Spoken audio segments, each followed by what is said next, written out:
ప్రపంచంలో ఏ ఇద్దరి చేతిరాతలు ఒకేలాగా ఉండవు. అలాగని మరీ బ్యాడ్ హ్యాండ్ రైటింగ్ రాయకూడదు. కొంతమంది రాస్తే ఉంటుంది, ఏంటో అసలు అర్థం కాకుండా ఇలా రాసేస్తారు. కొంచెం బాగుండాలి. బాగుంది కదా, మొదటి దాంతో కంపేర్ చేస్తే రెండోది బాగుంది కదా, ఇంకొంచెం బెటర్గా ఉంటే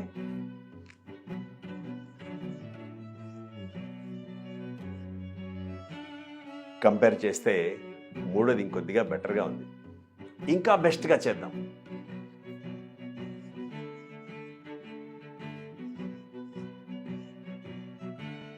ఈ రోజు నుంచి మీ హ్యాండ్ రైటింగ్ ఎలా ఉందో చూసుకుని, బ్యాడ్ అయితే గుడ్కి వెళ్ళిపోవాలి, గుడ్ అయితే బెటర్కి వెళ్ళిపోవాలి, బెటర్ అయితే బెస్ట్కి వెళ్ళిపోవాలి. ఒక అక్షరాన్ని పర్ఫెక్ట్గా రాసి మళ్ళీ మళ్ళీ ఎన్నిసార్లు రాయవలసి వచ్చినా సైజులో, షేప్లో, స్లాంట్లో కొంచెం కూడా మారకుండా రాయడానికి ప్రయత్నించండి. ఈ ఛాలెంజ్ని ఎవరు యాక్సెప్ట్ చేస్తారో వాళ్ళందరి హ్యాండ్ రైటింగ్ ది బెస్ట్ అయిపోతుంది.